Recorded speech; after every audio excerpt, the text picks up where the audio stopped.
Welcome to the 41st session of International IVF Initiative. Thank you for everyone joining. It is a pleasure and an honor to be here co-hosting with Dr. Kathryn Go. And this session will be introduced by Kathy. Before that, I wanted to introduce Kathy to everyone, although she doesn't really need any introduction, as she's one of the most recognized scientists and clinical embryologists in our field. So Dr. Go earned her doctoral degree in molecular biology from University of Pennsylvania, where he has been laboratory director and practicing embryologist for more than 35 years.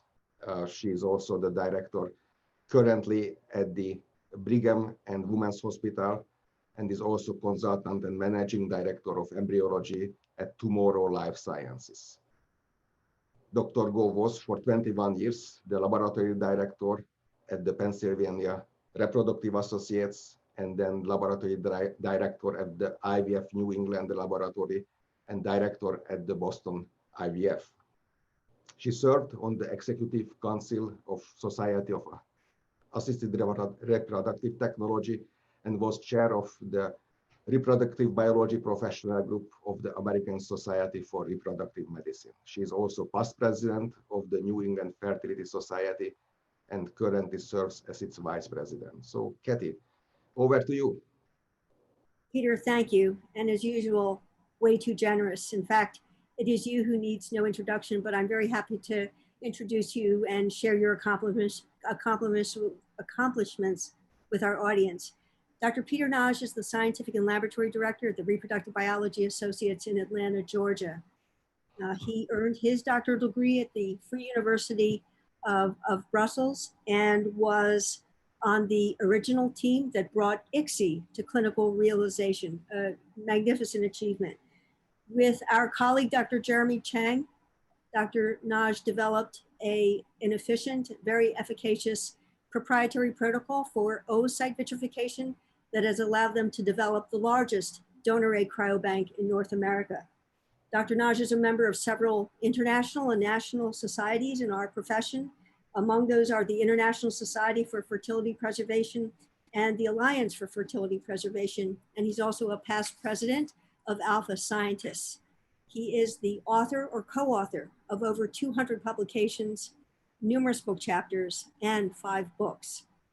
I wanted to thank Giles Tompkins and the I3 team for the opportunity to explore the concept of cryogovernance.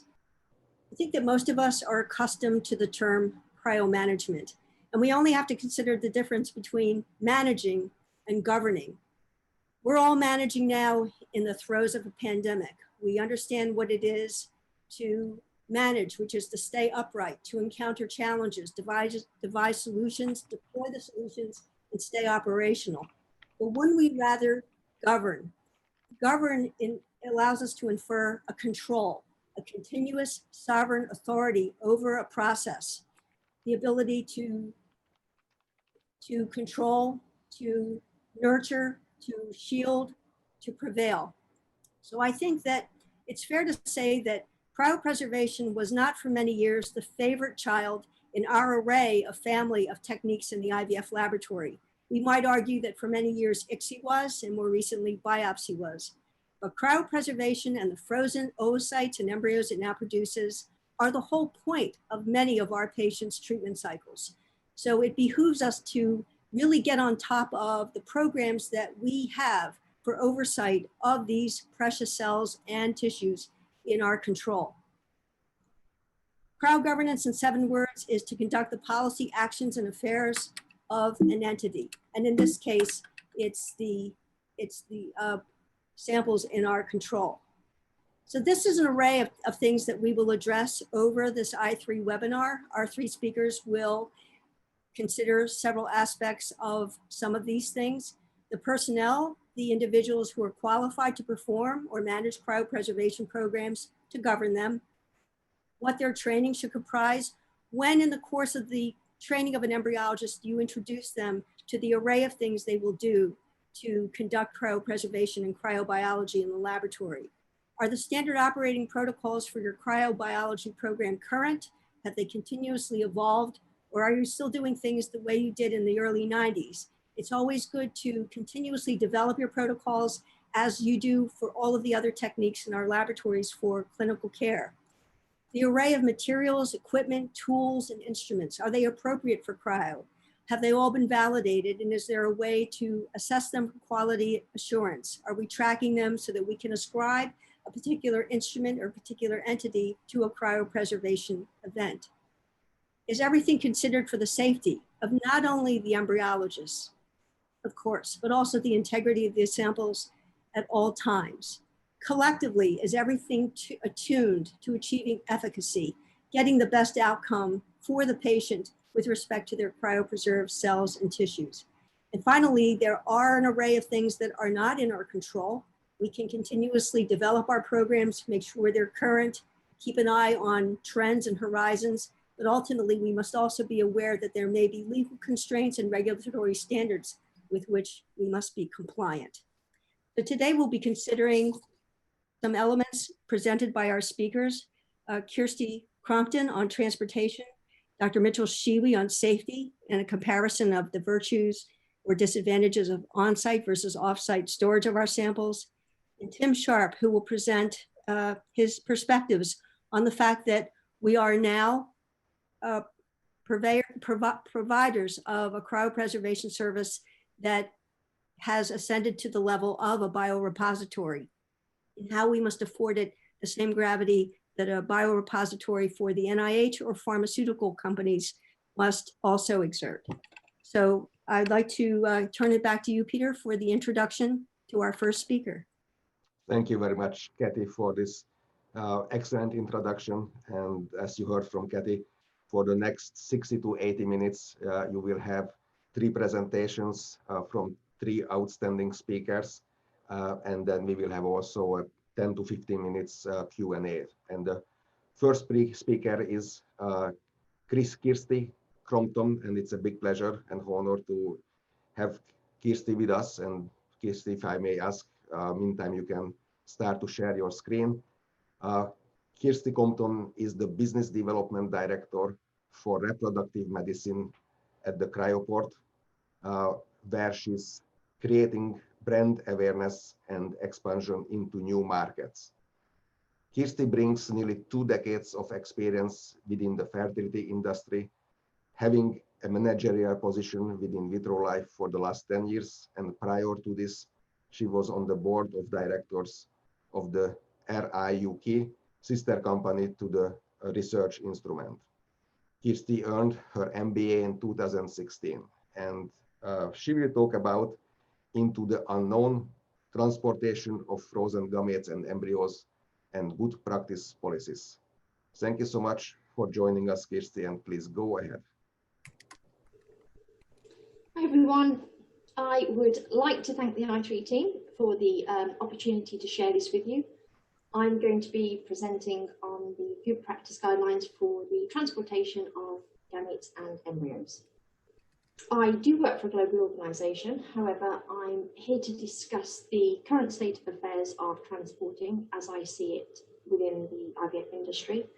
But really, it's more about giving you food for thought, and I hope you find it useful.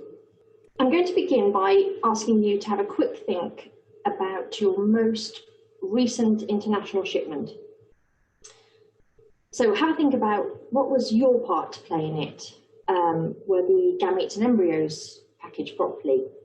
Did the logistics company update you on the specification of the shipper or the equipment that was going to arrive with it? What about the packaging? Do you know how it's going to look when it arrives, how you've got to seal it when it goes? Was the shipper going to arrive pre-charged, or did you need to charge it? Or perhaps you're using your own shipper. What about the documentation? Who completed that? And the country it was travelling to? Were there any local restrictions there? We find that shipping can be a daunting concept, and really with a lot of admin and responsibility involved for everyone. And ultimately, when all of these things go wrong, who's to blame? Is it the sending clinic, the logistics company, the hand carry company, or the courier? For all of us, the goal of any shipment is to mitigate risk, and for that we all play a part.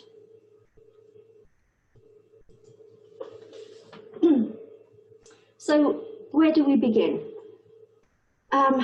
Honestly, I cannot stress this enough. Whether you work in a clinic, or you're an intended parent, or you work for a logistics company, plan, plan, plan.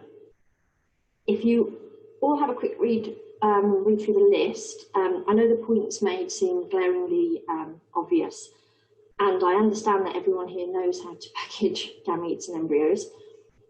However, to give you an example, we have seen straws and vials literally thrown into the bottom of a shipper.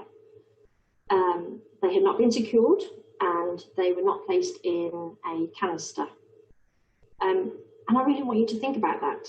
You know, the receiving clinic is going to see it, we're going to hear about it, and the intended parents are going to be informed.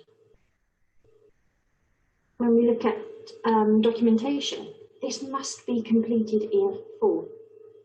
If there is any slight discrepancy, this can delay the journey of the shipper for several days. The shipper. So if you're outsourcing it, ensure that you know what day you're going to be receiving it. Has it been validated? Has it been requalified? Ask the questions, or check the company's website. What equipment will it come with? Will you need to recharge it? Will it have a data logger? And if so, what is it measuring? To give an example, and recently this is during the pandemic, if we take a recent shipment that was leaving the US, so our hub in the US, and going to basically the sending clinic, so there were no embryos or gametes in the box, logistically we call that leg one. Usually that journey from the US to Australia takes a couple of days. In pandemic times, it is taking 8 days.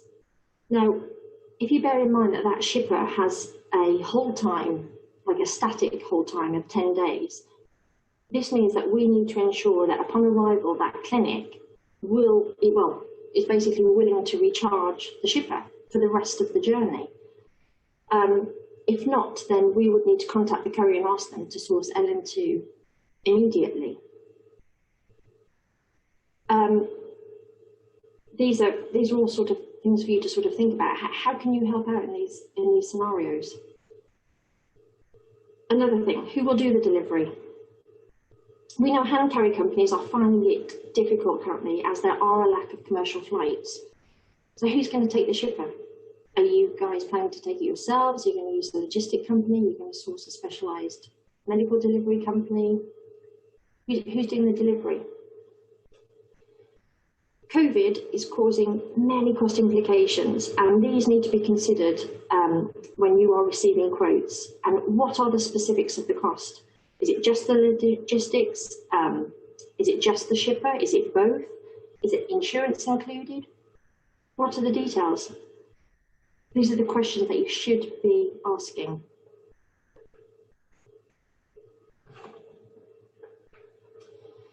We have extensive experience of shipping precious cargo, and yet since COVID, transporting has become increasingly difficult with, let's say, less aircraft in the air.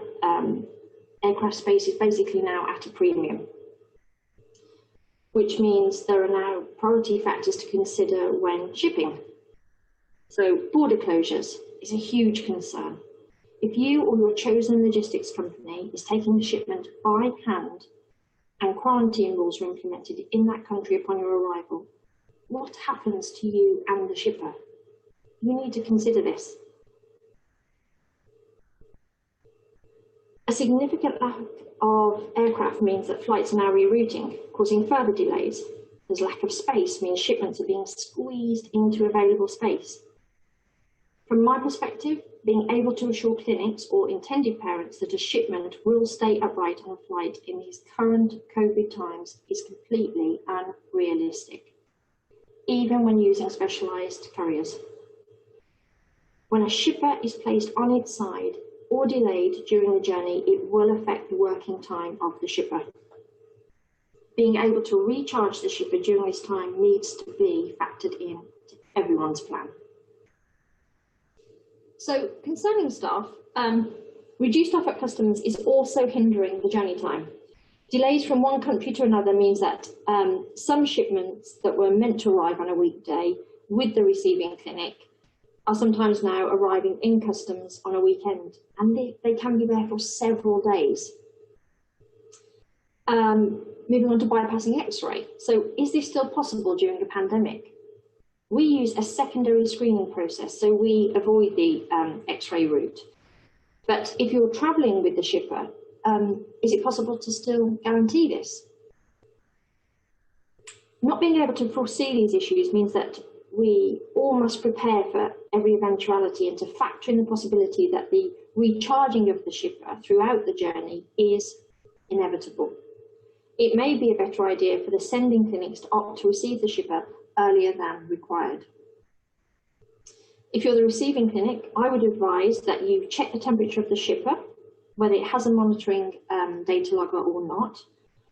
I know it's common practice as well for most of you to do this, but for some it isn't. And if the shipper or the packaging is damaged, please take photos.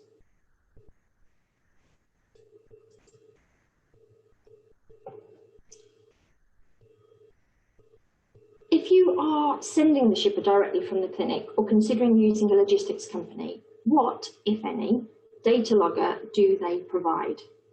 Some log the temperature, the humidity, tilt, shock, light, geographic location.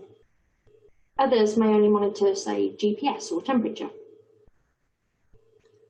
Some data loggers also send alert notifications to the company when the thresholds are breached, allowing different plans of action to come into play. Some monitoring near real time or per shipment. Depending on the distance the shipper is travelling, near real time may be more beneficial, so the logistics company and lab team can track each step of the journey. But how is the logged data useful to you in the clinic? Is it something you could keep to use to support your quality management system, for example?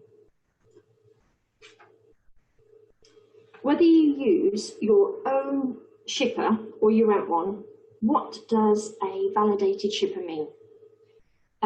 For some, it's just about cleaning the shipper and doing a quick physical check to ensure that, I suppose, there's no obvious damage.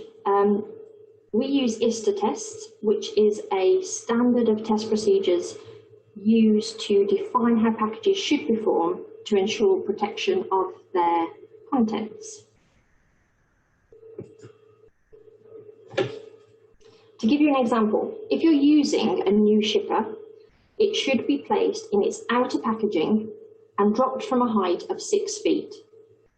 The product is checked then for damage, and the temperature is monitored to ensure that the shipper maintains cryogenic temperature for a set period of time, providing the targeted dynamic holding time.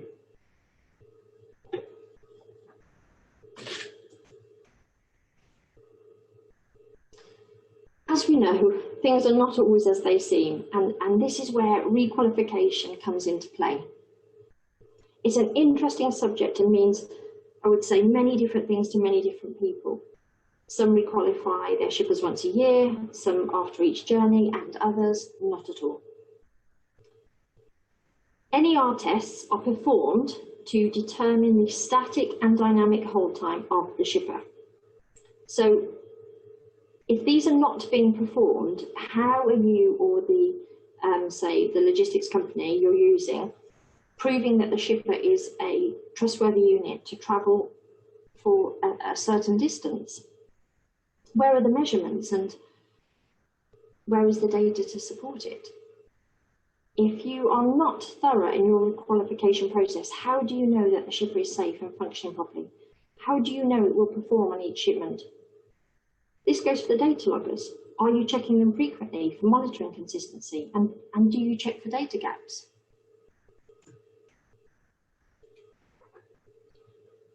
So I've literally just mentioned that if you requalify, you determine your hold time. And this diagram shows you the many variables can affect it. On the previous slide, I mentioned NER tests. Here it shows the hold time will be affected depending on how you perform the NER test. So consistency here is key. The external environment will affect the hold time, as well as the equipment you are adding to the shipper. So basically, if you are inserting, say, a probe inside monitoring, inside for monitoring, this will have an effect. Personnel is important.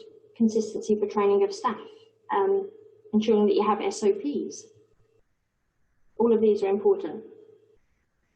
When you take these variables into consideration, as well as the issues that COVID has, let's say, exacerbated, such as flights rerouting, lying the shipper on its side during transit, delays in customs, this all adds to the rapid reduction of the dynamic holding time. And this just enforces why recharging during each journey is inevitable. Now, just to ensure that I do put you to sleep later, I just want to quickly touch on this ISO standard. So the International Organization for Standardization released this ISO 21973 this summer.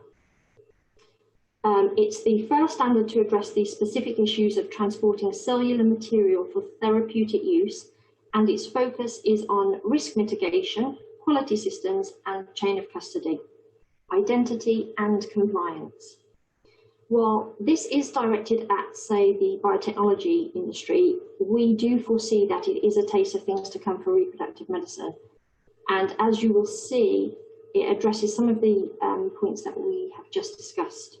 It includes documentation for all stages of transportation, including storage and handling, verification and validation, the shipping container requirements, the unique identifier, traceability, that sort of thing, quality management systems, so personnel training, and the documentation of the information.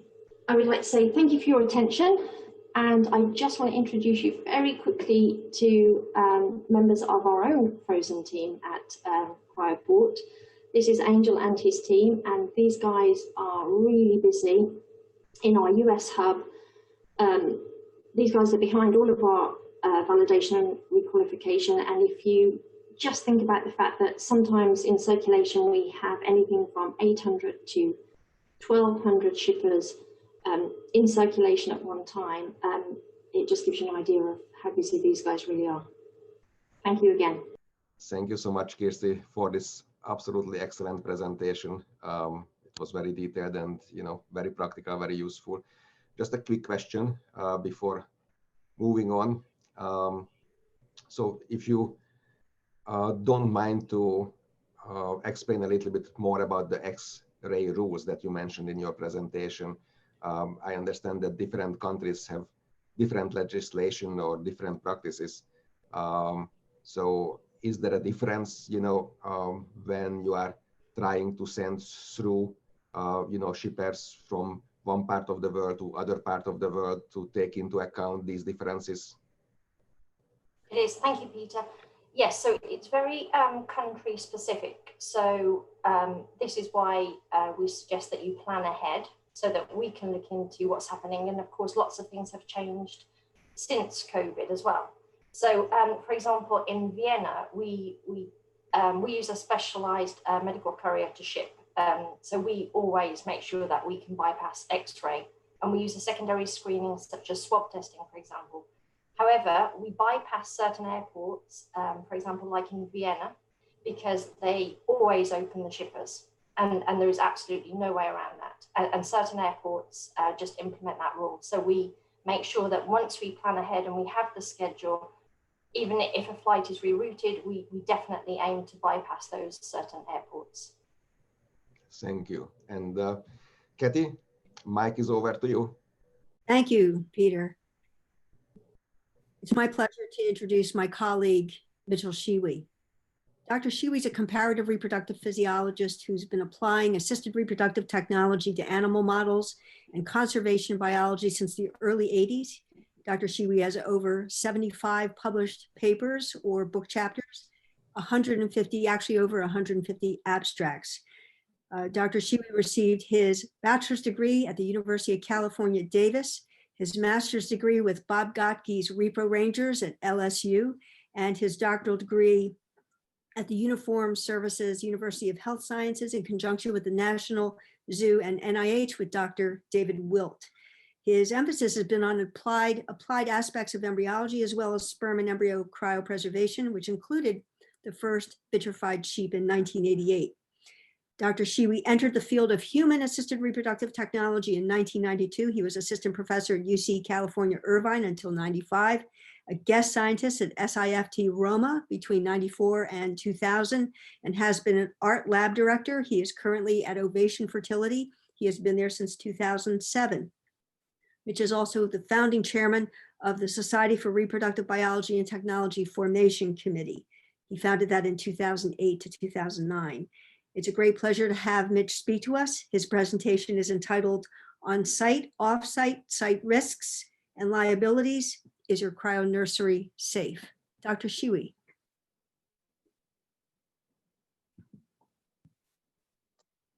Thank you very much, Kathy. And thank you, Peter. I appreciate the opportunity to speak today. And I'd also like to thank very much the organizers of the I3 initiative for putting together this excellent educational format for all of us since last April. So I'd like to get just kind of an opportunity to give the laboratory perspective of how to keep our cryo-nurseries safe, because these indeed are nurseries with precious gametes and embryos that our patients hold dear to themselves and we need to protect. So I'm going to give a little insight as to what we're facing today. I'd first like to just acknowledge my colleague, John Whitney, who has helped compile this information, and together we serve to manage our offsite long-term storage facility in Henderson, Nevada. So the issues I really want to touch on today really focus on three primary areas: that of liability, which since 2018 and the national publicity gained in catastrophic events has awakened us all to the reality of how we need to make this a priority in our lives. Secondly, extensive monitoring is all part of what we need to practice now. And thirdly, I'd like to just talk about the growing pains that we're all undergoing in our laboratories and how offsite storage facilities may enable us and help us. First, in terms of liability, some of the primary areas of where we can reduce liability are, of course, right up front, having very extensive witnessing practices in terms of our cryopreservation and discard events. We need to do everything we can to prevent mistakes. And for all of us, this is a priority in all of our laboratories today. Secondly, we could limit the amount of storage that we do keep on site, and this indeed will reduce our liability. And finally, we need to ensure that our documents are legally sound and that we are up to date with our current protocols. For us, it's really important for us to have a separate storage agreement beyond that of our standardized IVF agreements that delineates the many facts that we want to address. So the documents that we do need is one, the storage agreement. Two, we like to have separate consents addressing both the acceptance and release of gametes and embryos from the laboratory. And finally, the deposition of the embryos, especially as it relates to discards, is extremely important. And it's the one consent that we require notarization to keep our legality and liability issues down.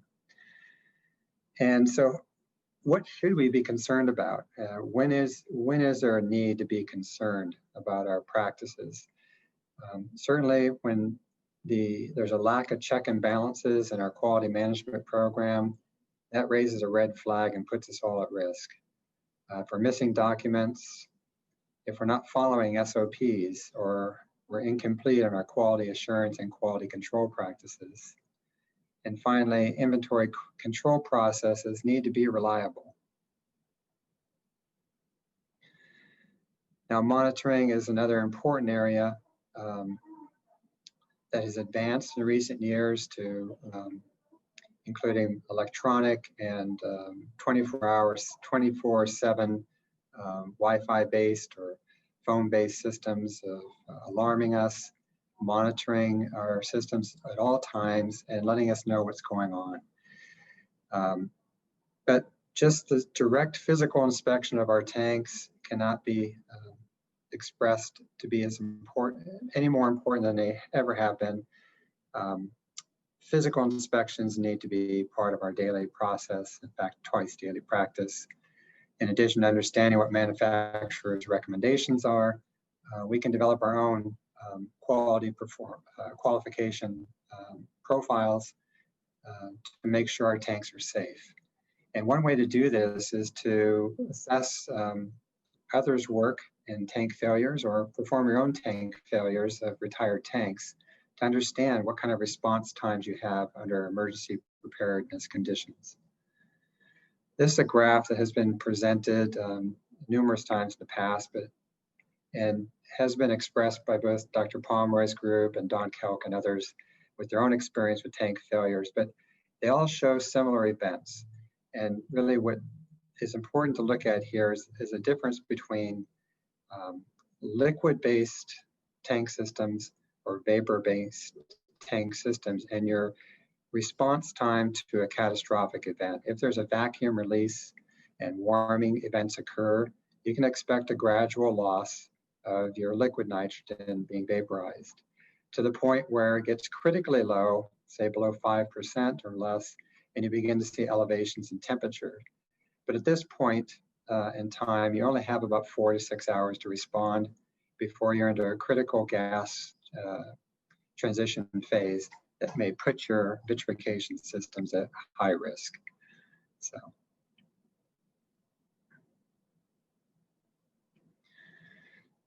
So overall, surveillance, vigilant surveillance is actually critical. We do employ an extensive remote monitoring system that gives us nonstop information about temperatures and levels. We also have some systems on weight carts, and we do have video access to our facility if we need be from a remote basis to see what's going on. Bottom line is physical inspections. The visibility of our tank systems is important, and we employ an acronym called LIFES, which means we're paying attention to potential leakage, ice formation on tanks, frost, evaporation rates or condensation on our tanks, and also being mindful of sounds, especially in our larger tank systems that have automated filling mechanisms or sensing level indicator. Various pieces, electronic components can ice up or become dysfunctional, and sounds can give us information with regard to that. So overall, our best practices of monitoring include twice daily visual inspections, regular tank measurements, whether it's by reliable, consistent dipstick checks or by weight systems, and all levels are checked prior to filling, so we can monitor and track evaporation rates over time, whether it's a monthly, quarterly, or annual assessments to give us as an indicator of performance qualification. And of course, regular tank fillings at least once a week. I did mention performance qualifications, and this is just a good guideline that some people ask, well, when do we retire a tank?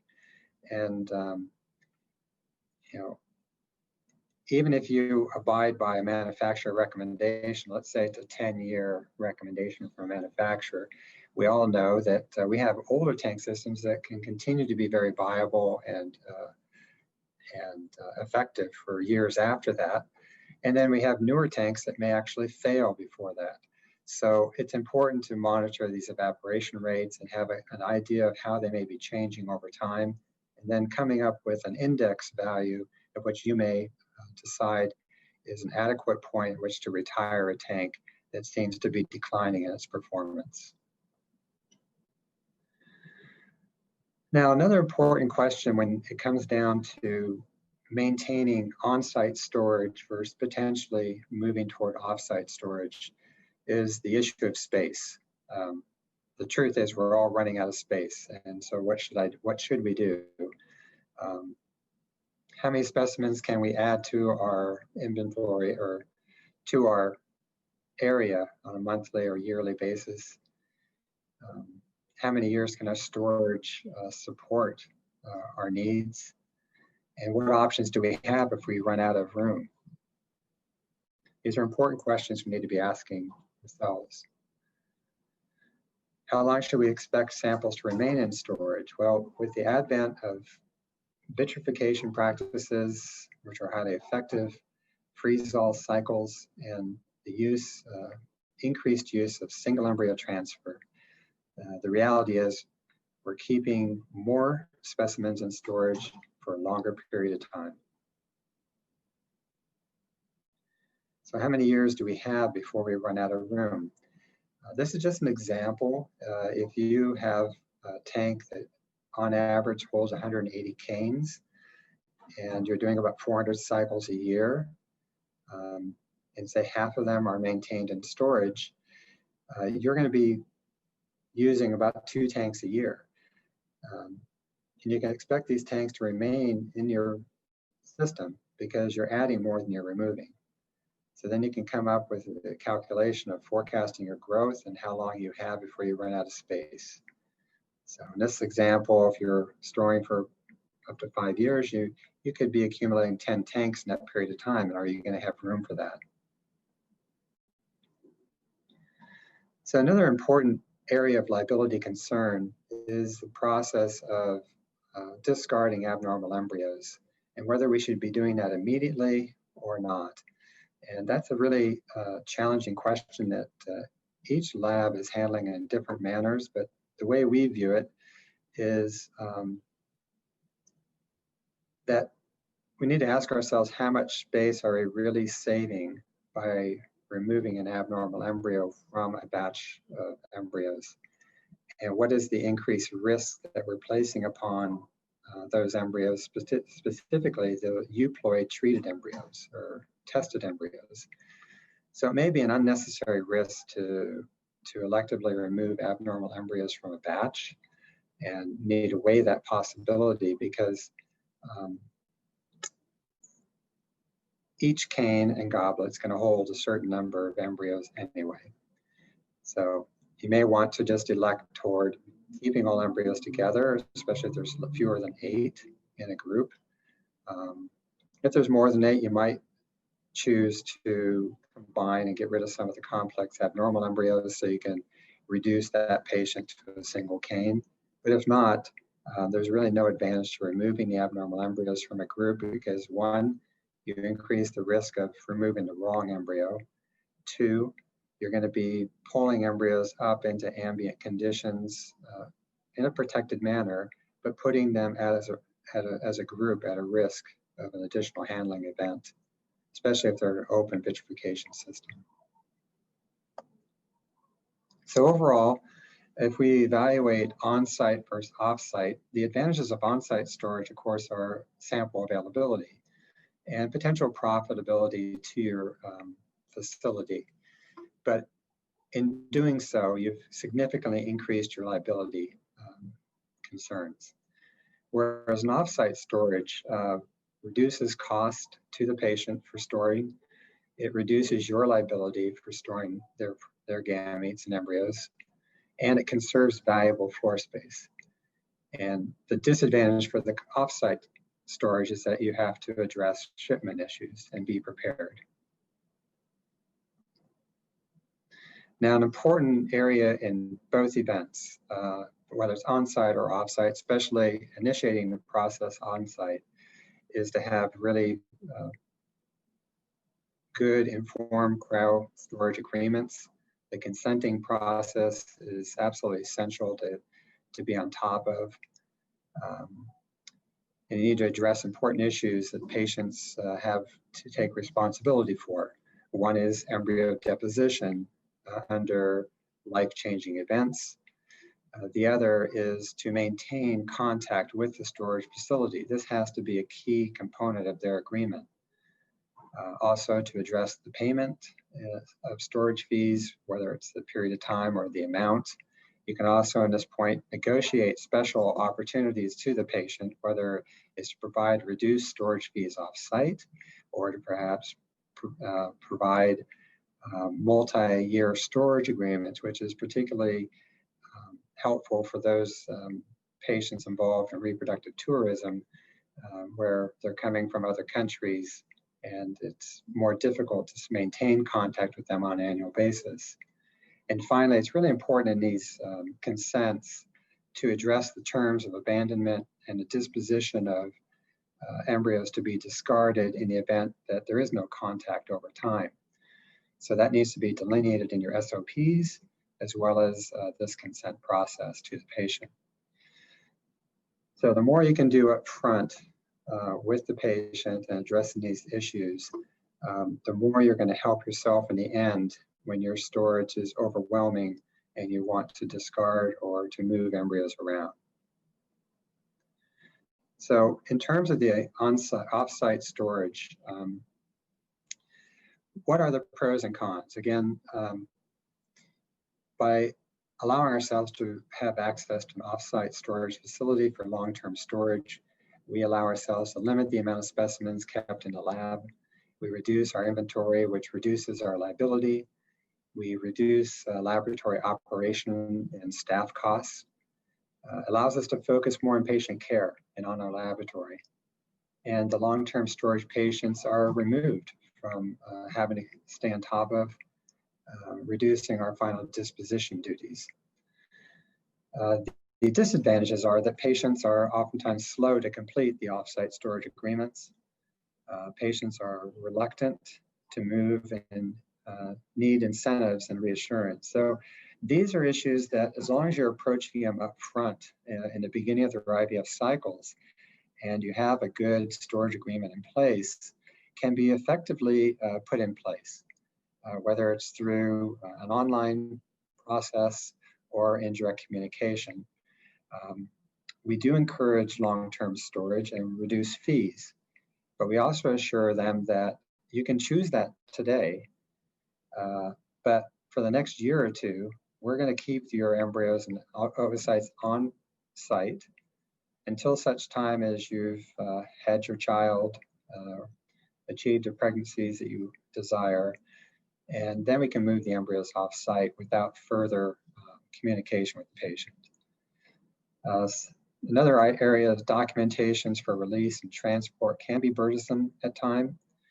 So it's really important to coordinate these events, perhaps through an online portal system with the patient so they know, and to, as discussed in a previous talk by Kirsty, be prepared for shipments and have strict processes in place.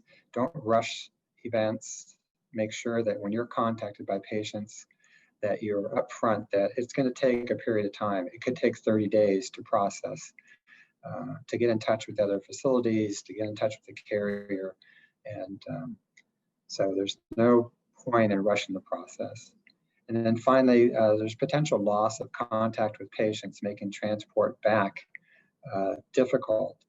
So again, this can be effectively mitigated by the consent process of making the responsibility of the patient to stay in touch with you. And if they don't maintain touch and contact with you and the embryos become abandoned, that you have options of how to move forward with long-term storage or discard of those gametes and embryos. And with that, thank you very much for your time, and we'll be happy to address any questions. Mitch, thank you for an excellent presentation. Very informative. You covered a number of points. Very informative. One question is that, as in many things, there are contradictory, even countervailing arguments. And one is, I'm quoting you, Mitch, the most delicate time for specimens is during handling. Yet the use of offsite storage requires even more handling. We have to prepare the shipper, send the specimens offsite, and then we don't know what happens at the offsite facility. And then if we recall the specimens for therapeutic use, we have the whole cycle. Beginning again. How do you reassure your patients about using offsite storage in that regard, the extra handling, the transportation phase, et cetera? Well, the way we're handling at Ovation Fertility in our own long-term storage is, one, being familiar with who we are shipping to and how we're shipping. So we have strict practices in place. We use a counter-to-counter courier systems that is tracking that shipment directly from leaving our laboratory directly to our storage facility. There are many different carriers. Some use auto transportation. In our case, we're flying our embryos directly to Las Vegas and are going directly from the airport to our storage facility. And of course, training is very important, as was mentioned in the original and Christy's talk, making sure that our standard operating procedures are in place and that people handling these precious material are well trained, and that's documented. Their competency is documented. So yes, they have to be very mindful of the liquid nitrogen temperatures and the storage of these gametes. So we are adding a step, but you know, we're going to have to add those steps to deal with our storage issues, but we have to do it in an effective and safe manner. And so we need to know who it is that is handling our embryos and where they're going. Thanks, Mitch. Peter, I think we'll move on to our next speaker. Fantastic, yes. So it's a great pleasure to introduce our next speaker, Tim Sharp. And Tim, if you have the chance to start to share your screen.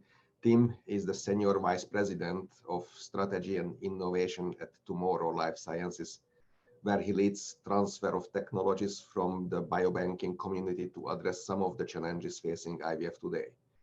Tim was the former Global Director of Bio-Repositories for ICON PLC, where he was responsible for the management of specimens from Europe, US, and Asia to central labs, with 300 clinical trials and volumes in the tens of thousands specimens a day for top pharmas. Tim's experience spans over 20 years in biobanking, biorepository, and diagnostic laboratory operations. He holds membership and serves on committees developing global standards in ICO, ISBER, AATB, and the Society of Cryobiology. Tim holds degrees in biochemistry and molecular biology with advanced studies in polymer electrochemistry. So that's a great pleasure to have you here, and please go ahead and show your presentation. Thank you, Peter. And thank you, Kathy and the I3 for allowing me to speak on such an important topic, and that is the accidental biorepositories. How did we get here and where do we go in IVF?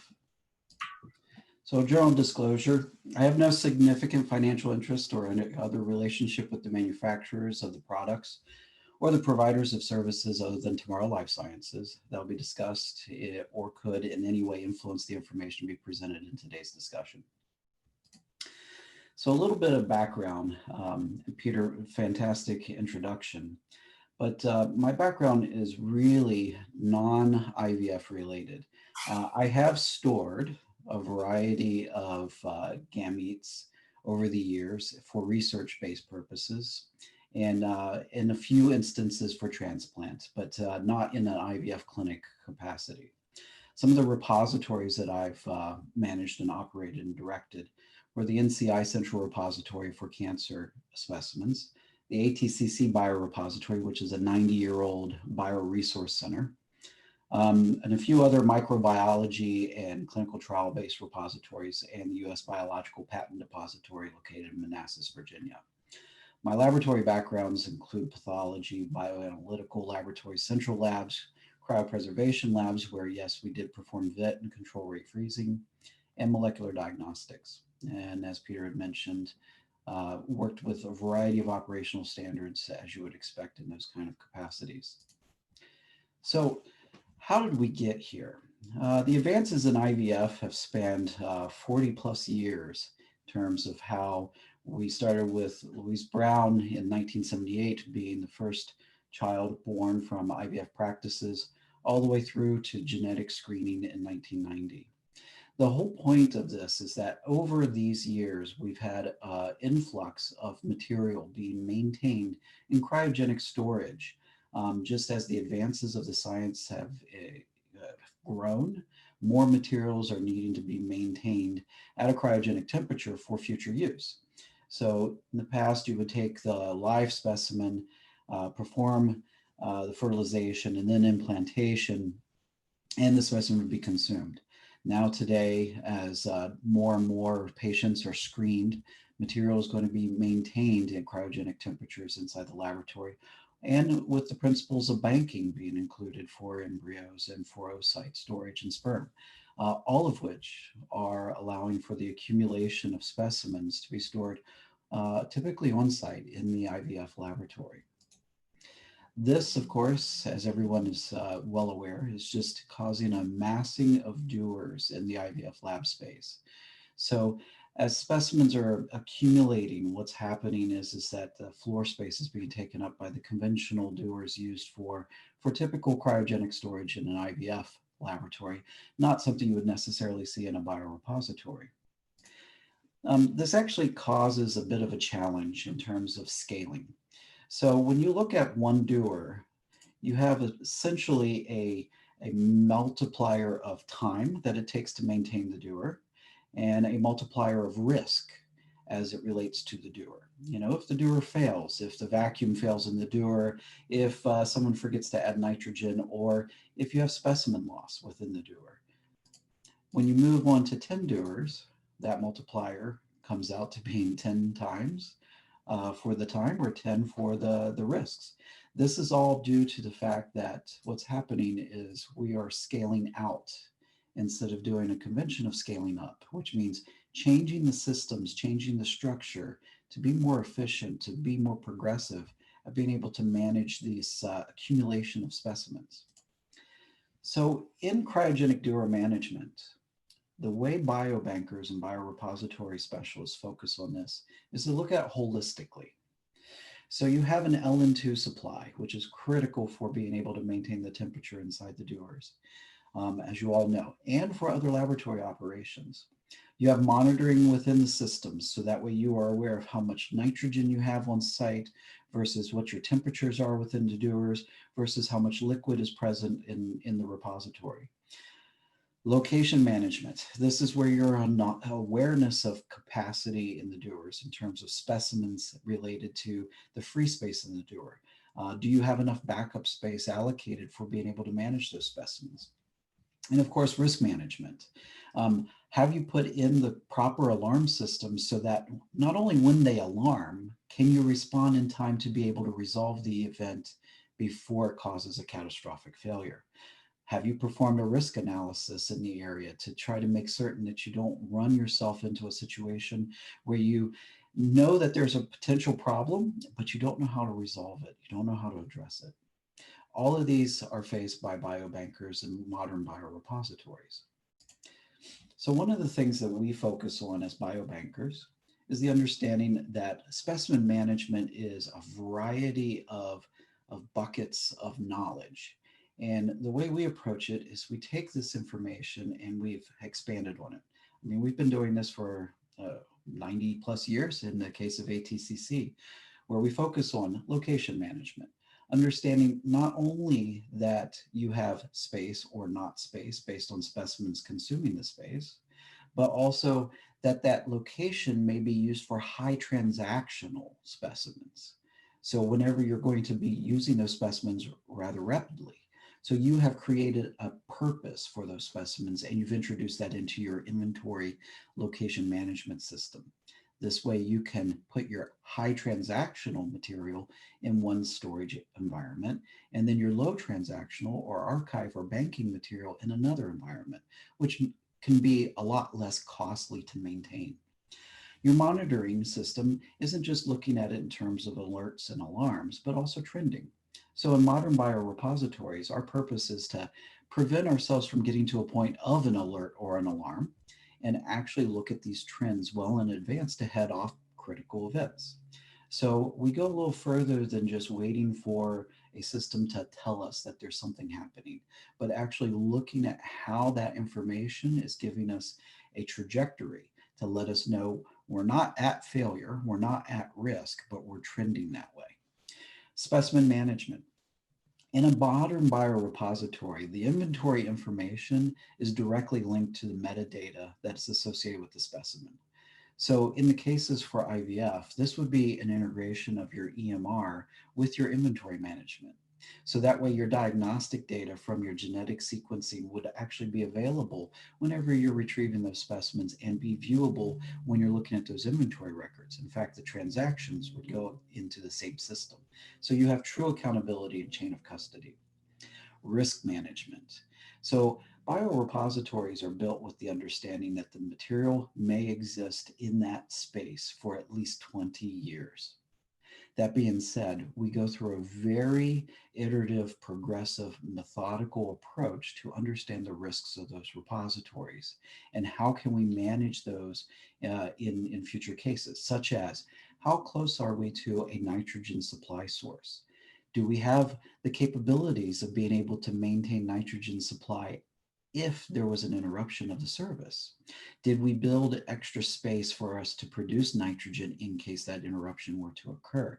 Have we provided adequate aisle space to be able to rapidly move freezers, cryogenic tanks, from one space to another in case we have a catastrophic failure event, maybe like a ceiling structure interruption or some kind of fire or whatnot? And then last but not least, we focus on communication management. And the point of that is so that we practice all of these things. So biorepositories typically run generators, backup generators, at least once a week. So that way they can engage the generator to make sure that the power load can transfer. On top of that, we do a whole variety of comms checks once a week, looking at, is our monitoring, is our alarming system able to call out? Because you never want to be the person who gets caught with the alarm going off and you're not aware of it. So we do all these things so we can create feedback loops. And these feedback loops are really important for us to have scalable management systems of a biobank or of a biorepository.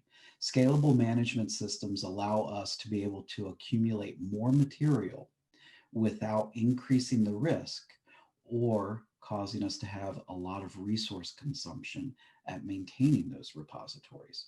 So we look at location management to not only look at it in terms of understanding current capacity, but also looking at it to project and to look at the trend of the capacity consumption. So we can understand how much space are we going to have a year from now, 2 years from now, based on current volume. If we accumulate more material because there's an uptick in laboratory operations, we can see how that impact on our trends are just by doing a little modeling. Monitoring and trending, this is focusing on actual alarm states. If we have units that are becoming problematic, we can see this through the trending. For example, liquid levels inside of a tank or temperature controls, the temperature gradient that exists inside of a tank. It allows us to understand if that tank is at critical risk of failing, if it has a slow vacuum leak, if we're having performance issues with mechanical components. All of that can be easily seen through trending analysis. Specimen management, of course, this is looking at it holistically. We want to look at the specimen from its retrieval from the patient all the way through to its final disposition. That lets us understand, did we consent it properly? Did we process it and manage the specimen as dictated by the consent? Did we consume it properly as indicated by the patient's treatment plan? Those are all components in our specimen management systems. Of course, risk management, focusing on the evaluation of those risks, being able to look at contingencies and business continuity plans to ensure that whatever risk we may encounter, we have a way of being able to address this. So this would be emergency action plans, focusing on what happens if you run into a tornado risk or hurricane or fire. How do you manage those specimens and provide assurance that the survivability is going to be there? And of course, once again, wrap it all up with the communication management, where we're focusing on not just being able to communicate internally, but also how do we communicate with patients or with physicians or laboratories that there may be a challenge to the specimen or that there may have been an exposure risk. All of those things have to be laid out very cleanly so as to not cause undue risk and therefore litigation and other issues inside the repository environment. So some of the ways that we manage this is how we handle our inventory systems. So this is a brief overview of inventory systems in cryogenic repositories. One, we store with an XY coordinate system. This is critical because the area that causes the greatest amount of risk is the exposure of the specimen during the input or retrieval process. By having your inventory system be able to pinpoint to an XY coordinate, allows you to have razor precision to being able to withdraw that specimen and therefore less risk of interfering with other specimens that may be contained within that unit. As you all know, as you move a canister out of a dewar, you have multiple specimens on canes within that canister. And if you know exactly where that cane is going to be located, you can grab that cane and move on out of it. If not, there is the potential risk of bringing that canister and some of those specimens up into the neck of the dewar where you have a potential exposure because you're in a non-cryogenic environment, and the longer that you're there, the goblet may not contain enough nitrogen to maintain temperature. Location is an address, and it cannot be duplicated. In doing that, your integrity around your inventory management is negatively impacted. So modern biobanks have unique IDs as it relates to the location address where a specimen may be held. This is critical for quick retrieval, but it also allows for clarity whenever there's an alarm or an alert status that's being applied to a location, to a unit. Specimen physical dimensions are accounted for. The reason why this is so important, and as you all have encountered, as labware changes, as plasticware changes over the ages, you encounter a variety of shapes and formats, and those shapes and formats change the way you can store. So for example, the Cryotop Slims, you can keep the Cryolock Slims rather, you can put 12, 14 in a goblet. Whereas the regular Cryolocks, you're restricted to about 8 before it gets a little too tight. So knowing what kind of labware or what kind of device dimensions you actually have, and you're maintaining that in your inventory database, allows you to really understand how much risk or how much potential space you actually do have. Another key thing is two-way inventory updates. This isn't going out and just taking a sheet of paper to quickly audit what exists in a canister based off of a printout of your inventory report. It's actually going through the entire canister and identifying the materials that were not on that inventory report. This is a common practice in repositories because there are many opportunities for a technician, for an embryologist to be able to move specimens from where they should be into a place where they should not. And the only way to be able to find them is to perform that two-way inventory update. We often have limits of how many specimens can exist in a container. And I'm certain, and I've encountered it in the 2 years that I've been sharing with Kathryn Go on looking at IVF clinics, is that people will pack things as dense as possible. not recognizing that the actual retrieval process upon that packing may be more challenging or even put the specimens at risk. For example, a goblet overfilled with straws or filled with cane or cryo devices, you extract one and multiples come flying out because of the pressure. In modern biobanking, we refer to that as mushrooming, and it's definitely a risk to the specimens and can, unfortunately create loss. So understanding what your pack limits are and setting them in the clinic is ideal and helps you reduce that risk. And of course, having all of this integrated with your specimen management system, so that way you have a clear understanding of what is occurring with the patient specimen. So in clinical trial management, in tissue for transplant management under good tissue practices, understanding where all of those tissues have originated, what kind of manipulations have been performed, what kind of logistical activities have been occurred upon those specimens are all critical for determination if those specimens are what is considered in proper state for use. This is why it's so critical for specimen management and inventory management systems to be integrated. So modern biobanks use a variety of specimen management systems, but they have pretty consistent standards. Off to the right there, you see the 4 of them that I listed, but there's numerous specimen management systems, but they all have pretty similar functionality.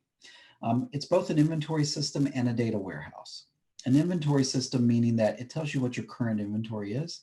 Data warehouses, you can look at historical trends. So there's a chain of custody, there's a record.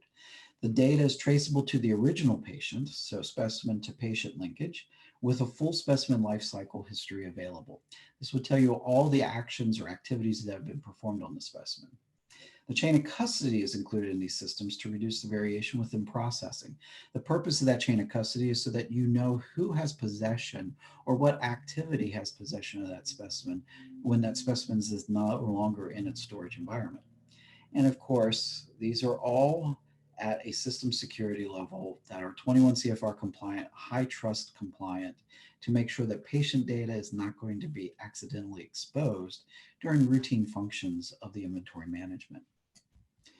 Now, in modern biobanks, we have to do a tremendous amount of environmental monitoring.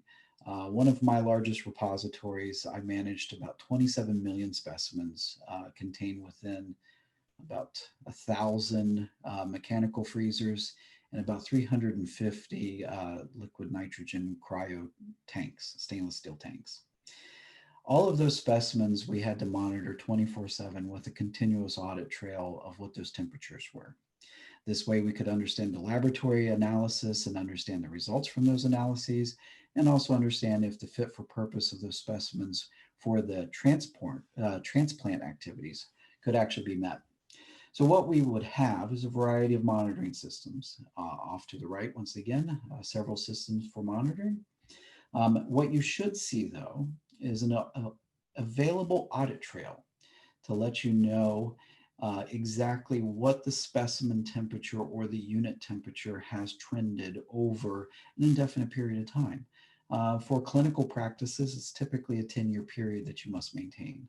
So you must have an audit trail available that will provide you from the time that the unit's installed and started monitoring all the way for at least 10 years of data collection. The data can be transmitted either by Ethernet or wireless, so wired or wireless technologies. I personally prefer wired technologies. The reason for that is that you have a potential point of failure with wireless technologies, and a biobanker typically is very conservative about those. You should have diversity in your alert and alarm communications. Text messages, emails, voice, those are all critical elements of being able to get communication out that there is something wrong. What a lot of folks don't understand, though, and this is a little old school, is that you need to have these systems linked by a landline to call out. Because if you're using voice over internet protocols, if you lose your network connectivity, your system cannot call out. So something to note. And of course, real-time visual and audible alarms. I used to use the example of an O2 sensor. You wouldn't want an O2 sensor to sit in the middle of your repository or in the middle of your cryogenic room where you may have all the gas and the entire room is filling with nitrogen gas and the oxygen has been pushed out. And you open the door, and before you get 3 steps in, you still haven't noticed that the O2 alarm is going off and pass out. That's the point, is to make sure that you have visual and audible alarms in locations where when a system is in duress, that you can actually address it. And of course, a full system qualification, understanding that you need to have an installation, operational, and a process or procedural qualification for the actual equipment. And that includes the monitoring system.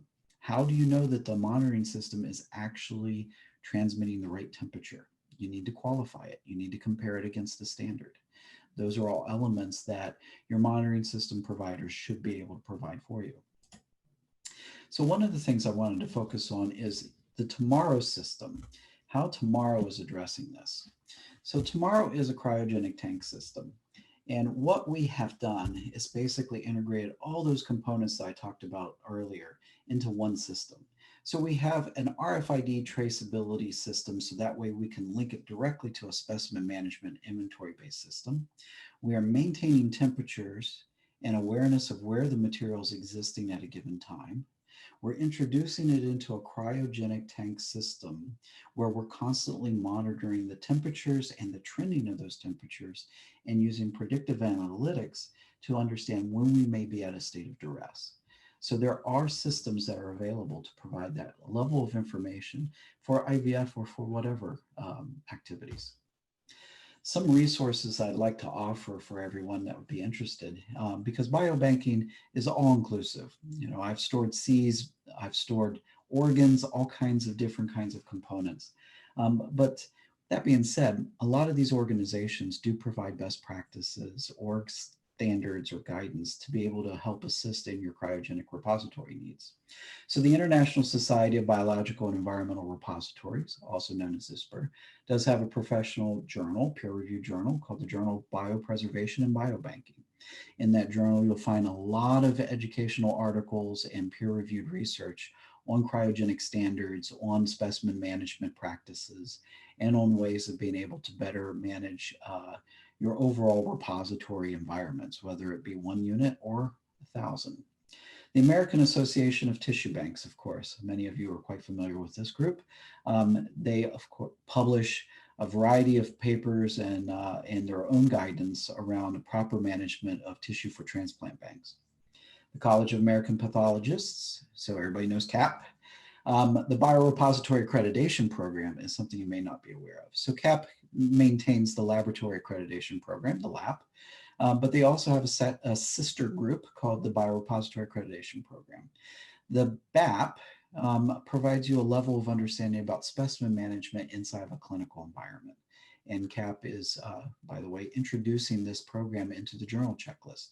So you could always read up on what they advise for standards. ISO 2387 that came out in 2008. This is the biobanking biotechnology standard, and it's giving the general requirements for biobanking under ISO guidance. This gives you a better understanding of what monitoring and quality systems and what kind of activities you would want to ensure are incorporated into your biobanking or into your repository environment. And of course, the Society of Cryobiology that has a peer-reviewed journal, the Journal of Cryobiology. This is by far is the most academic journal as it relates to the profession of vitrification and cryopreservation.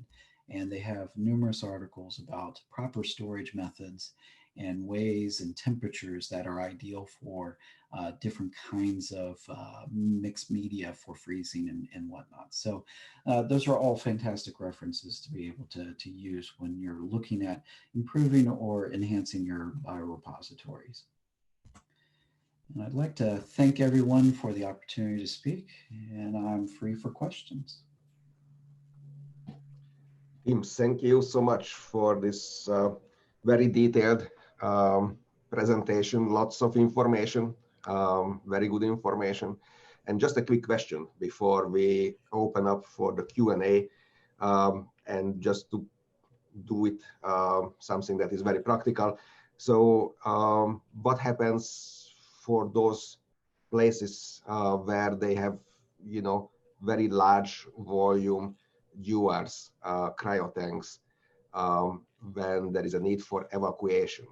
Luckily that doesn't need to happen at all, or very rarely, but clearly when you have such a big UR, it has its limitation and you want to move it, whether you are on a higher floor, or even if you are still on the ground floor, it's going to be much more difficult. So any thoughts on that?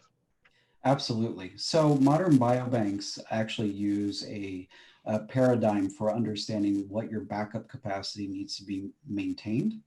And in the case of using stainless steel freezers, stainless steel cryogenic freezers, what we do is we contain an additional 5% of empty space available for this kind of need. So it's on a whole unit capacity. So if we had 10 freezers, at least, or 20 freezers rather, one would be completely empty and be used as a reserve backup.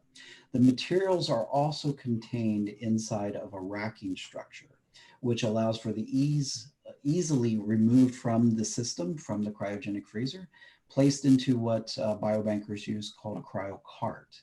And a cryo cart is a liquid nitrogen cryogenic cart. It does not get above -170 in terms of temperature.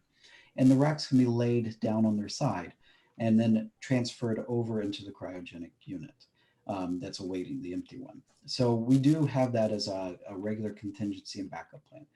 Consequently, we also, in terms of mechanical units, increase that backup capacity to about 10%, because there's a greater failure rate with mechanical freezers than there are with cryogenic systems. Thank you so much. I think that's a perfect answer. If there is a problem with 1 or 2 tanks at the same location and you don't have to move them. But right. What if you have a situation that you actually have to evacuate the building where those cryotanks are? So in those instances, that's where your risk assessments come in. So modern biobanks are typically not built in high risk areas where you may have a risk of fire, earthquake, tornado, hurricane, or any of that. So unfortunately for the folks that live in southern Florida, you would not necessarily see a biorepository existing there with really much success, just because of the risk. So a lot of biobanks, especially ones that are amassing these large volumes of material, are going to be in areas where natural disasters are minimal or almost non-existent. In most cases in the United States, for example, you're going to find many of them in areas where you may have an earthquake occasionally every 50 years. So not in an area where there's a high volume of tornadoes or fires or whatnot. Perfect. Thank you so much. Kathy? I have a question for Kirsty. We are going to open up a question and answer session now for all of our panelists, Kirsty, Mitch, and Tim. Kirsty, especially with respect to international travel, but certainly with national transport as well, I think many of us have seen dry shippers in some pretty sorry condition. That becomes more sensitive in the era now where disinfection is higher priority. Do you have a protocol for disinfecting or otherwise maintaining a dry shipper?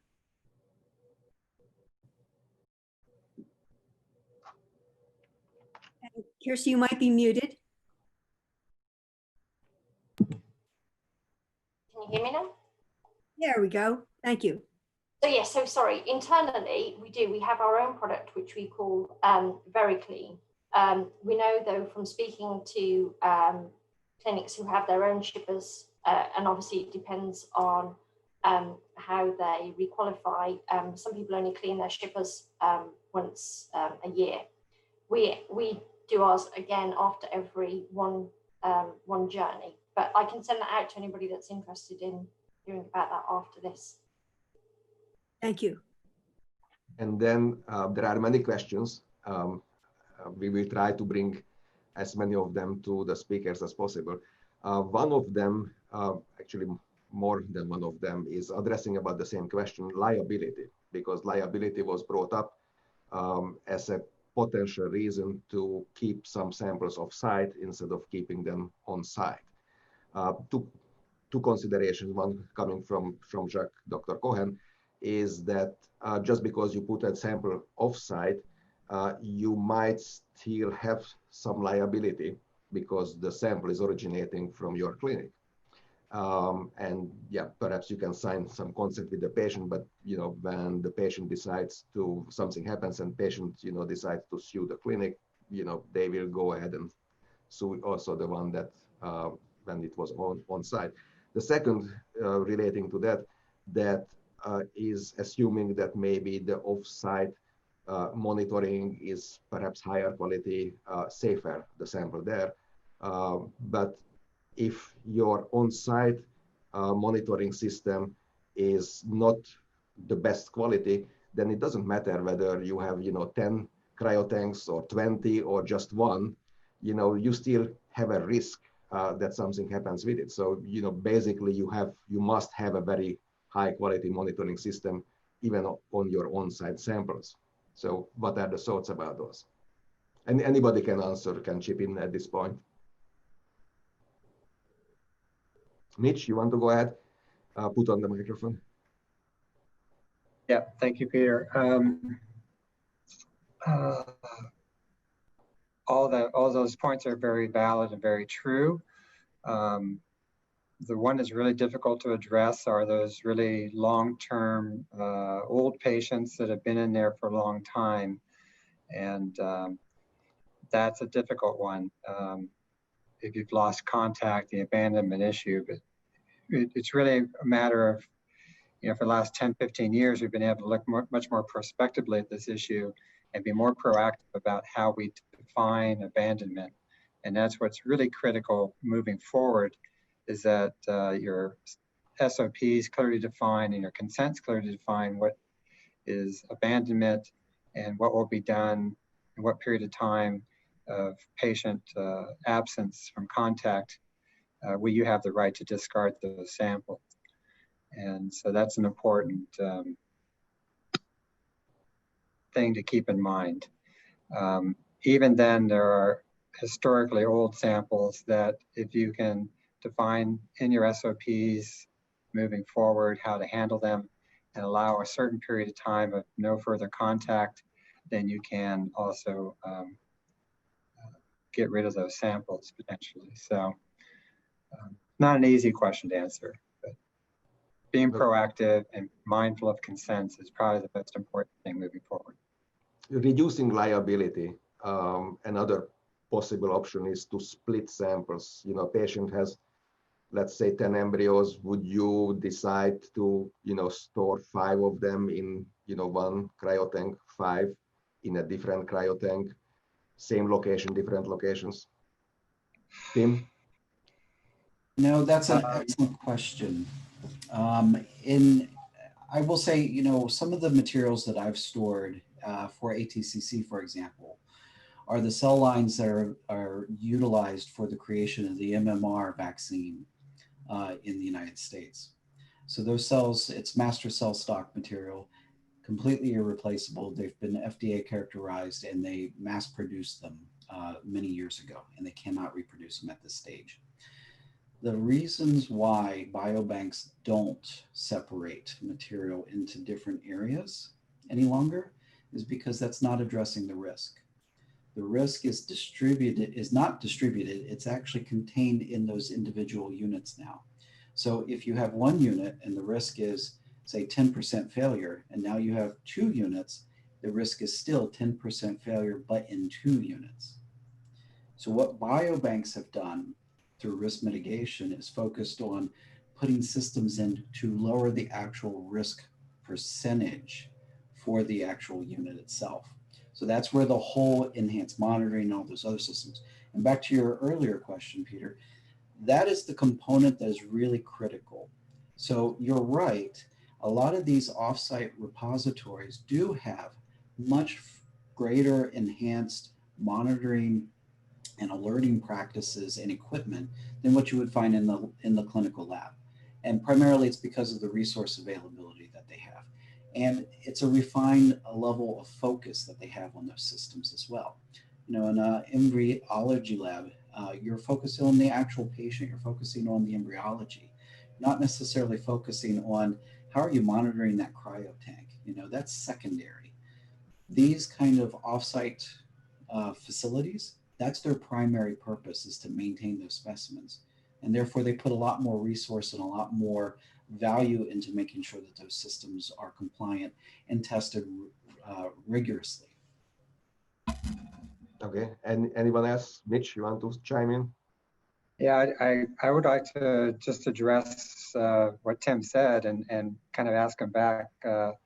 When you talk about spreading the risk out to equally to 2 points, is your main assumption in a larger facility that the catastrophic event that you may not just be a single tank, but more of an event, like say a hurricane or some disastrous thing that affects all your systems equally? Because in the IVF lab, we're assuming that it's a single tank system that is vulnerable. And so there are people I know that do like to spread it out.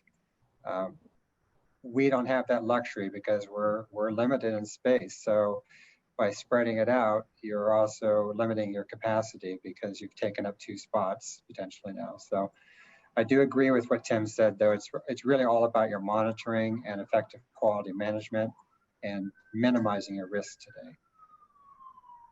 Thank you.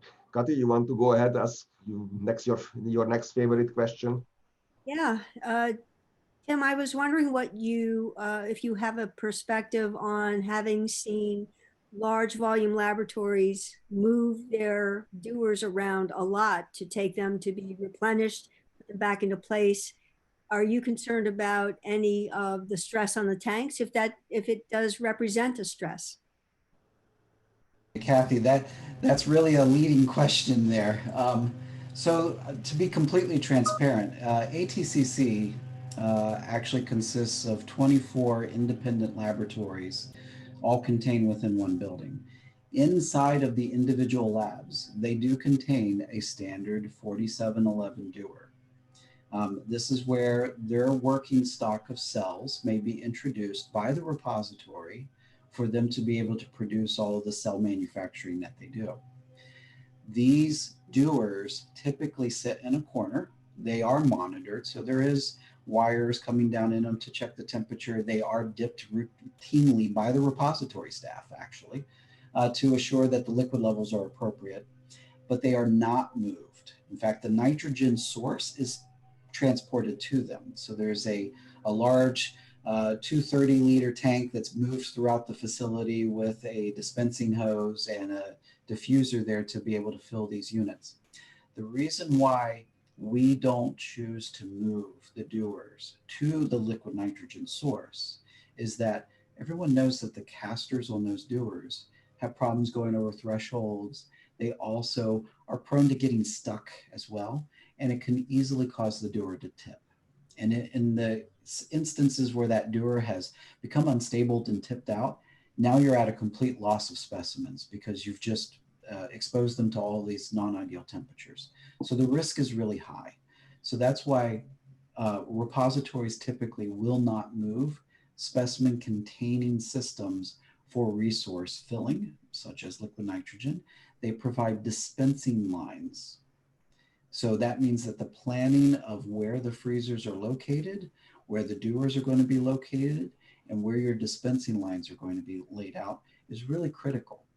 And unfortunately, I've encountered over the last couple of years where the cryo rooms inside of the IVF clinics have just kind of exploded and not in an ideal state. So moving the dewars around, they're crossing thresholds, they're going over carpet, they're going all kinds of different areas, which could potentially lead to a loss just by the tipping of that dewar.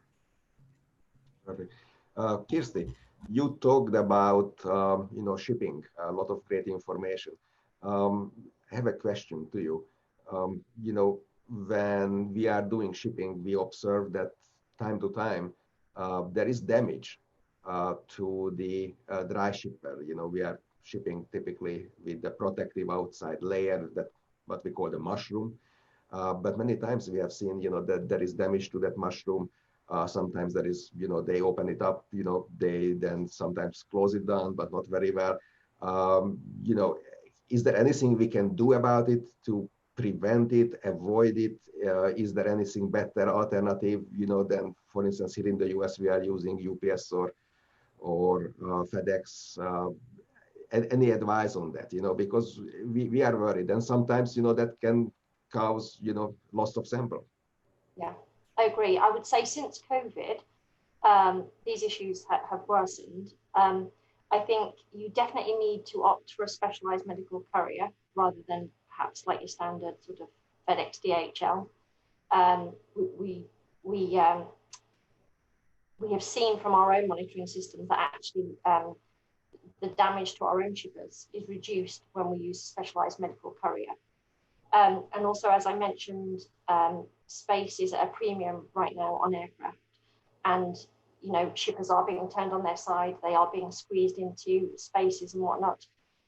So if you can ask the logistics company that you're using to provide, say, a monitoring system that will alert the customer service team and the laboratory team with notification. So if it's warming or if there are sort of issues, if it's not moving, if it's delayed, that sort of thing, it will just sort of help the situation while there are these delays. But in terms of damage, I would request from the logistics company that they are packaged properly. We use like a double boxing system around ours.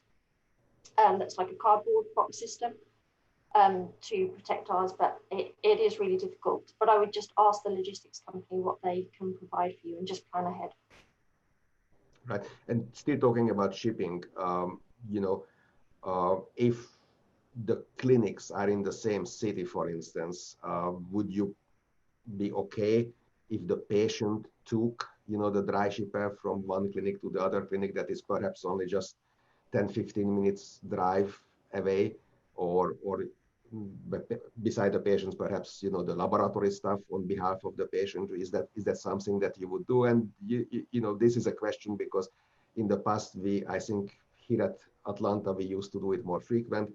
Now that we are, have corporate owners and others have corporate owners, they are kind of don't really like it and suggesting to use, the official route, FedEx and other options that is, $800 for a 10 minutes walk.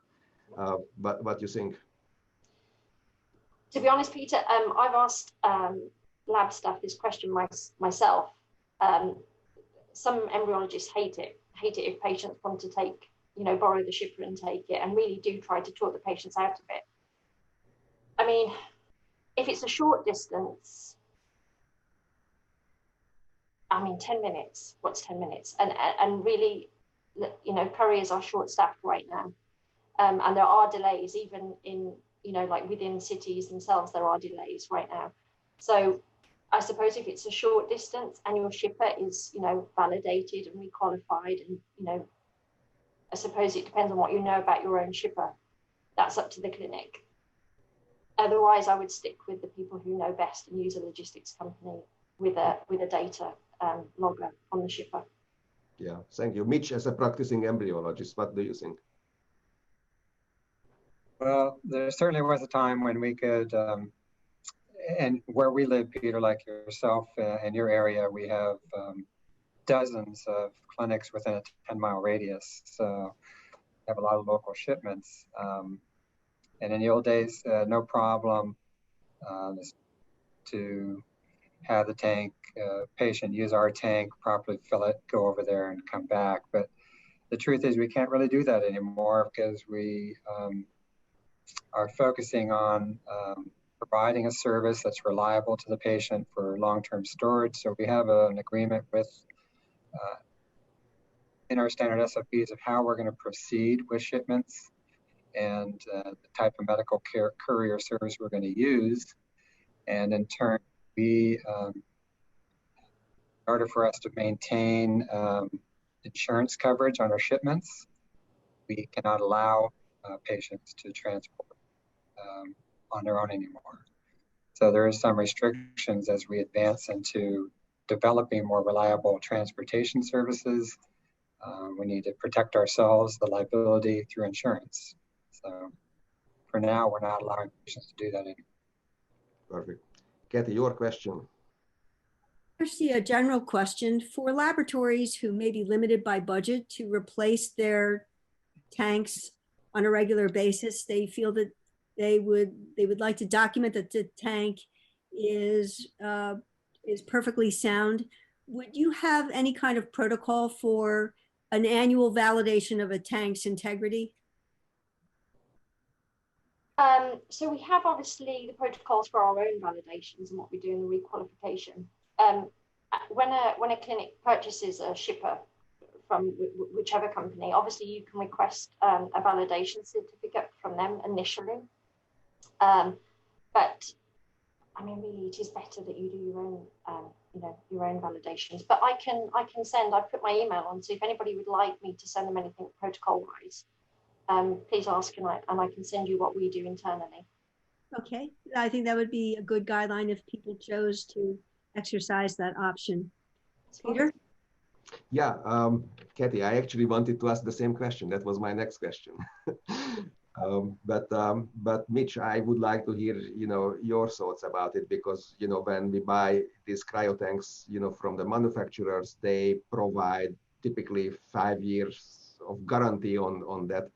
And then, what happens after 5 years? We have cryo tanks that, 25 years old and still working, functioning perfectly.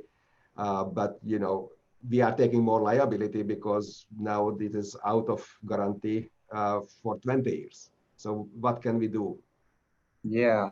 First off, I want to thank my co-speakers for their excellent presentations, Kirsty and Tim. And Tim really did kind of cover this topic when he addressed the issue of IQ, OQ, PQ, which is kind of established among the bio-repositories.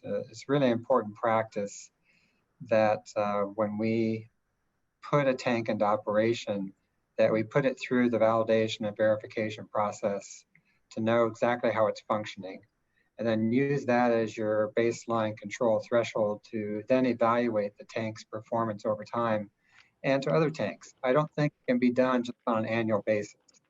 I think it's an ongoing thing. That's why it's really important when programs are measuring or filling their tanks, they should be measuring tanks prior to filling and getting an idea of what the usage rates are in these tanks. So you can predict, you can see the trends occurring, and you can make informed decisions as to retiring a tank.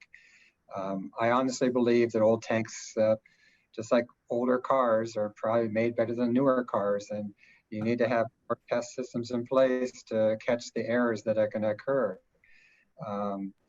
So, new tanks themselves need to be checked, because, I don't even know if they're going to make their 10-year lifespan.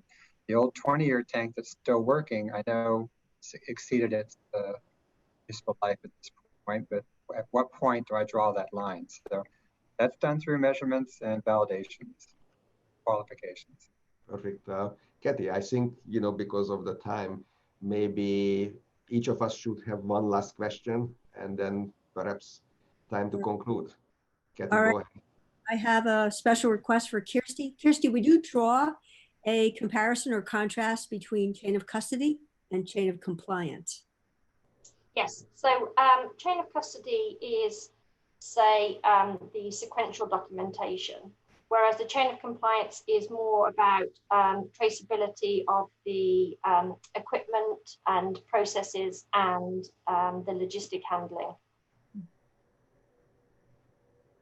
Thank you. Peter, the ultimate question. Right. During this webinar and also in previous webinars, a returning question, what should we do, how to handle infectious samples? And, one thing what we are doing at the IVF clinics, but how bio-repositories deal with that. So, Tim, and then anybody else can provide their thoughts. So what you do? So fortunately, working and directing the Bio-Repository at ATCC, I happen to have some of the most infectious materials currently known. And they are stored cryogenically, Ebola, for example. The main reason is it actually affords a level of safety for us. But the storage of cryogenic material, it actually depends if you are storing in a cryogenic vapor versus a cryogenic liquid. It also matters on what the infectious dose that is contained within those materials. So for example, a viral culture compared to tissue with potential viral contamination are going to be regulated a little differently in terms of the storage environment.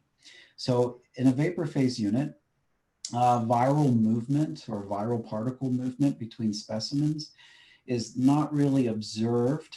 However, it's been tested through a variety of backgrounds of understanding if a viral particle can exist in the vapor itself and be able to move onto the surfaces. In standard biorepository practices, you want to have all of your vials or all of your materials that are going to be contained cryogenically in a hermetically sealed environment, so complete closure.